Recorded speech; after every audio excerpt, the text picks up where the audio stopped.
Hello दोस्तों, trains का आविष्कार हमारे मॉडर्न ट्रांसपोर्ट्स में सबसे पहले हुआ आप कह सकते हैं। इवन साइकिल का भी आविष्कार ट्रेन के बाद हुआ था। सन 1804 में स्टीम इंजन के आविष्कार के होने से ट्रेन्स का आविष्कार हुआ माना जाता है। तब से लेकर आज तक 200 से ज्यादा साल हो गए और इन ट्रेन्स में कई इम्प्रूवमेंट भी होते चले गए। पहले ट्रेन्स की स्पीड 16 किलोमीटर पर आवर से भी कम हुआ करती थी, तो आज जापान की बुलेट ट्रेन्स की स्पीड 601 किलोमीटर पर आवर तक पहुंच चुकी है। 2 सदियों में हमारे ट्रांसपोर्ट के मीडियम बहुत ज्यादा इम्प्रूव हुए हैं और ट्रेन आज भी बहुत ज्यादा इम्पोर्टेंट मोड ऑफ ट्रांसपोर्ट बनी हुई है। इनसे हमारी बहुत सारी अच्छी यादों के साथ साथ बहुत डरावनी और बुरी यादें भी जुड़ी हुई हैं। दुनिया भर में ट्रेन के ऐसे ऐसे हादसे हुए हैं जिनके बारे में आज भी अगर कोई बयान करे तो रोंगटे खड़े हो जाते हैं। जैसे कि आप इस फोटो को देख सकते हैं। ये फोटो देखने से ही हमारे रोंगटे खड़े कर रही है। लग रहा है काफी मोटे मोटे लोहे के रॉड इस ट्रेन में लाकर किसी ने धंसा दिए हैं। तो इसके अंदर बैठे लोगों का क्या हुआ होगा। ये तस्वीर अमेरिका के राज्य ओहायो में ईयर 1943 में खींची गई थी। आखिर क्या हुआ था इस दिन इस ट्रेन के साथ, जो देखने में ही बहुत ज्यादा डरावना लग रहा है। दोस्तों, ये आज से काफी पहले के टाइम की बात है। उस टाइम डीजल या इलेक्ट्रिक ट्रेन्स नहीं चलती थी, ये स्टीम इंजन से चला करती थी। और स्टीम इंजन को चलाने के लिए कोयले या लकड़ी से आग, फिर उसमें पानी गर्म करके बनती थी भाप, जिसका प्रेशर इतना ज्यादा होता था कि कई टन की ट्रेन भी चल पड़ती थी। ट्रेन के इंजन के पास होते थे क्रू मेंबर्स, जिनका काम था इंजन में आग को जलाए रखना। इसके लिए बहुत सारा कोयला भी ट्रेन में मौजूद होता था। इंजन में होता था एक बॉयलर रूम, जिसमें आग के पैदा होने से गर्मी बढ़ती थी और वहीं पर लगे होते थे बहुत सारे लोहे के पाइप्स। इस गर्मी की वजह से ये पाइप भी बहुत ज्यादा गर्म हो जाते थे। इन पाइप्स के चारों तरफ पानी भरा होता था, यही है बॉयलर। पाइप्स बहुत ज्यादा गर्म हो जाते थे तो पानी भी गर्म होकर उबलने लगता और भाप में बदल जाता, पर भाप को निकलने की ज्यादा जगह नहीं मिल पाती थी। इससे भाप का प्रेशर बहुत ज्यादा बढ़ जाता था, तो उसे पिस्टन तक पास करके पहियों को चलाया जाता था। कुछ इस तरह के मैकेनिज्म का यूज करके स्टीम इंजन चलता था और कई टन भारी ट्रेन कई हजार किलोमीटर के सफर बहुत सारा सामान और लोगों को लेकर तय कर लेती थी। यानी इंजन में होती थी बहुत ज्यादा गर्मी, लोहे के पाइप्स को आग गर्म कर देती, वो भी बहुत ज्यादा, जिससे उनके चारों तरफ भरा पानी गर्म होकर भाप में बदल जाता और फिर हाईली प्रेशराइज्ड भाप को पिस्टन में भेजकर पहियों को पावर मिलती। दूसरा improved version of steam engine था सुपर हीटर वाला। इसमें भाप को पिस्टन तक ले जाने से पहले उसे घुमाकर वापस गर्म पाइप्स के पास ले आया जाता था, जिससे प्रेशराइज्ड भाप सुपर हीटेड ड्राई भाप में बदल जाती थी। यानी गर्म भाप और भी कई गुना ज्यादा गर्म हो जाती थी। यहाँ एक बात तो आपको बखूबी पता चल रही होगी कि स्टीम इंजन के अंदर बहुत ज्यादा प्रेशर और बहुत ज्यादा गर्मी पैदा हो जाती थी। लोहे के पाइप्स इतने ज्यादा गर्म है कि पानी बॉयलर रूम में खौल खौल कर भाप बन रहा है। उस भाप को घुमा फिरा कर फिर से गर्म पाइप के पास भेजकर उसे और भी ज्यादा गर्म किया जा रहा है, जिससे कि माहौल बेहद खतरनाक बन रहा है। पर यहीं से मिलने वाली बहुत ज्यादा एनर्जी कई टन वजनी ट्रेन को आगे भी बढ़ा रही है।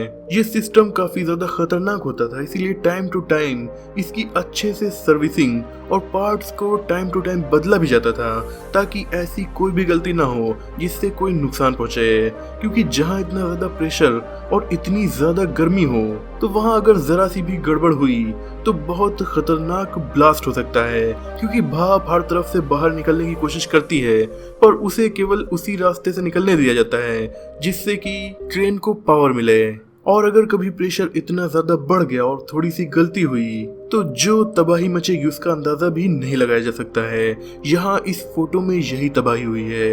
मई 1943 में शिलिकोथ नाम के छोटे से टाउन ओहायो राज्य अमेरिका में लोगों को इतनी खतरनाक दहाड़ सुनाई दी कि सबका दिल दहल उठा। लोगों ने जब पता लगाया तो उन्हें पता चला कि पास के रेलवे ट्रैक पर ट्रेन कुछ इस हालत में खड़ी है। लग रहा था किसी ने काफी बड़े बड़े सरिया इस ट्रेन में लाकर घुसेड़ दिए हैं, पर एक्चुअल में ये भाप का इंजन फट गया था और इसका मलबा काफी दूर तक फैला हुआ था। इंजन के अंदर 3 क्रू मेंबर्स थे, तीनों बुरी तरह जले और उनकी मौत भी हो गई।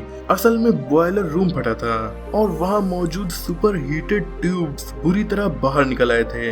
यही हमें इस पिक्चर में दिख रहे हैं, जो दिखने में काफी ज्यादा डरावनी लग रही है। पर यह हादसा आखिर हुआ कैसे भाप इतनी ज्यादा बढ़ गई कि काफी मजबूत लोहे के पाइप और लोहे का ट्रेन का इंजन ही फट गया, वो भी सिर्फ भाप की वजह से। काफी दिन तक चली जांच के बाद भी इसका सही पता नहीं चल पाया, पर एक्सपर्ट्स ने अपनी थ्योरी जरूर दी।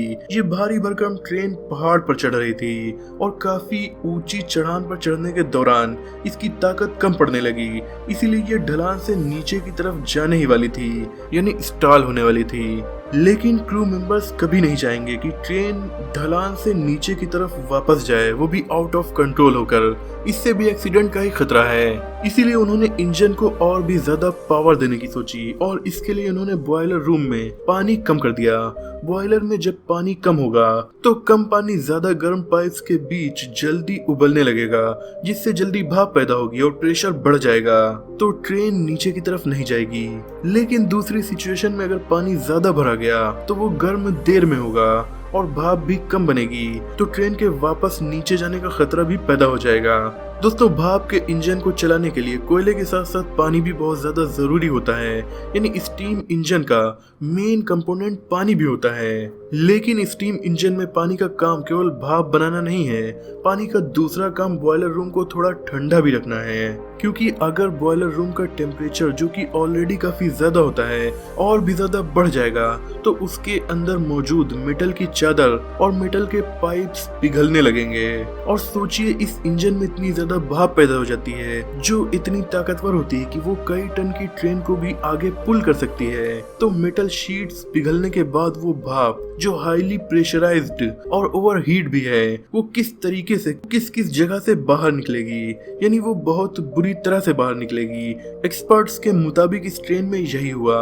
मेटल के पाइप्स और दूसरी चीजें ज्यादा गर्म होकर थोड़ी पिघली और भाप को जिस जगह से पिस्टन के पास भेजने का प्रोसेस होता है, भाप उस जगह के अलावा अपना रास्ता अलग अलग जगह से बनाकर निकलने लगी, यानी कि इंजन ब्लास्ट हो गया और ये भाप तीनों क्रू मेंबर्स को जाकर लगी, जिससे वो बुरी तरह झुलस गए।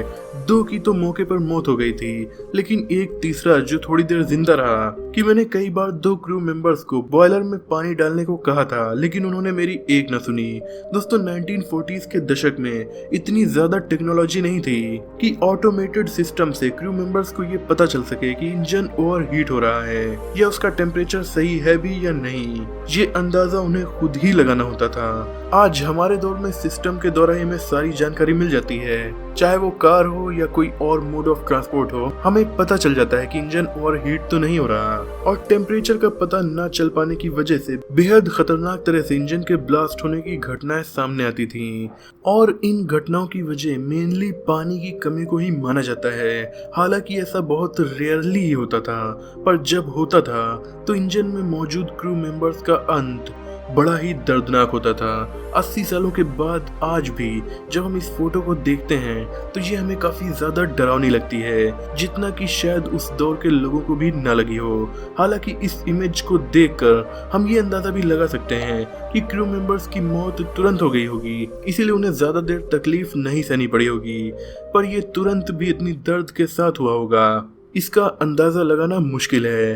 दोस्तों, आज की वीडियो में इतना ही। अगर आपको ये वीडियो पसंद आई हो तो इसे लाइक और शेयर कीजिए। ऐसे इंटरेस्टिंग टॉपिक्स पर नॉलेजफुल वीडियोस देखने के लिए हमारे चैनल को सब्सक्राइब करके बेल आइकन को प्रेस कर दीजिए। मिलते हैं अगली वीडियो में, तब तक के लिए अपना और अपनों का ख्याल रखिए।